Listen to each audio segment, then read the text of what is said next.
여러분, 교통사고 나면 어떻게 하세요? 대부분은 병원 가서 치료받고 보험 처리하고 끝내죠. 근데 이게 생각보다 훨씬 복잡한 이야기가 숨어 있거든요. 오늘은 8조를 일하는 제도를 중심으로 보험, 의료, 법원이 얽힌 꽤 흥미로운 구조를 파헤쳐 볼 겁니다. 먼저 실제 사례 하나 들어볼게요. 30대 직장인 A씨, 신호 대기 중에 뒤차에 살짝 추돌당했어요. 경상, 그러니까 가벼운 부상 판정을 받았죠. 근데 이후 한방병원을 무려 300일 넘게 다닙니다. 치료비로 청구된 금액이 1,736만 원이에요. 진단서만 59장이 발급됐어요. 가벼운 접촉사고 하나에 진단서가 59장이라는 거죠. 이게 말이 되냐 안 되냐를 떠나서 현재 제도상으로는 이게 다 가능한 구조입니다. 법적으로 막을 방법이 없었거든요. 자, 여기서 질문 하나 드릴게요. 그러면 보험사는 이 돈을 다 어디서 충당하느냐? 바로 우리가 매년 내는 자동차 보험료에서 나오는 거예요. 쉽게 말해 A씨의 1,736만 원은 결국 우리 모두가 조금씩 나눠난 돈이라는 이야기죠. 이런 구조적 문제를 막겠다고 나온 게 바로 8주 룰입니다. 내용은 간단해요. 교통사고로 경상, 그러니까 상해 12 십자급 판정을 받은 환자가 8주를 넘겨서 치료를 계속 받으려면 의학적 소견서를 내고 별도 심사를 통과해야 한다는 거예요. 지금은 어떻냐고요? 4주 넘길 때 진단서 한 장만 내면 그냥 무한정 치료 가능합니다. 반대 측의 주축은 한의계예요. 대한한의사협회를 중심으로 강하게 반발하고 있는데 이유가 뭔지 아세요? 통계를 보면 이해가 돼요. 8주를 넘겨서 치료를 받는 경상 환자들, 그 치료의 87, 89%가 한방 치료거든요. 8주 룰이 시행되면 직접탄을 맞는 게 한방 의료계라는 거죠. 숫자로 한번 볼게요. 최근 5년간 경상 환자 치료비 추이를 보면 의과 치료비는 3,500억에서 2,600억으로 오히려 줄었어요. 반면 한의과 치료비는 6,500억에서 무려 1조 1,400억 원으로 껑충 뛰었죠. 거의 2배 가까이 늘어난 겁니다. 이 숫자가 의미하는 게 뭔지 슬슬 감이 오시죠? 반대 측 핵심 주장은 두 가지예요. 첫 번째, 2014년에 상해 등급표가 바뀌면서 경상 환자 숫자 자체가 폭발적으로 늘어났다는 거예요. 전체 자동차 보험 부상자의 85.9%가 경상 환자거든요. 숫자가 많으니 치료비 총액이 크게 보이는 건 당연하다는 논리죠. 두 번째 반대 논리는 더 날카로워요. 편타성 손상이라고 들어보셨나요? 추돌 사고 때 목이 채찍처럼 꺾이면서 인대가 손상되는 건데요.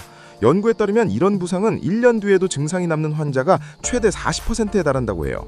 사람마다 회복 기간이 다른데 8주로 딱 잘라버리는 건 너무 획일적이라는 거예요. 찬성 측도 가만히 있지 않아요. 보험연구원 자료를 보면 2022년 기준 경상 환자의 자동차 보험 치료비가 건강보험 치료비의 무려 2.7배라는 거예요. 같은 병인데 자동차 보험으로 치료하면 건강보험보다 2.7배 더 비싸진다는 뜻이죠. 이상하지 않나요? 자, 여기서부터가 진짜입니다. 제도는 이렇게 표류하고 있는데 사법부는 이미 움직이기 시작했거든요. 올해 1월 대법원이 아주 중요한 판결 하나를 확정했어요. 경상 환자 치료는 특별한 사정이 없으면 통상 약 7주 안에 끝난다고 본 거예요. 이 판결이 배경이 된 사건을 한번 보세요. 경미한 차선 변경 사고 하나였는데 피해자가 무려 3년 8개월 동안 636회에 걸쳐 통원 치료를 받았어요. 대법원은 이걸 보고 7주 이후의 치료비는 보험사가 낼 필요 없다고 딱 잘랐죠.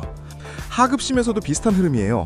서울 남부지방법원은 차선 변경 중 접촉사고 사건에서 차량 속도 변화가 시속 1.2km에 불과하다는 점을 근거로 신체 손상 가능성이 낮다고 봤어요. 시속 1.2km가 어느 정도냐면요. 사람이 천천히 걷는 속도가 시속 4km거든요. 그것보다도 3배 이상 느린 거예요. 또 다른 판결에서는 사고 이전에 닿은 부위를 치료한 기록이 있으면 장기 통원 치료비 상당 부분을 인정하지 않았어요.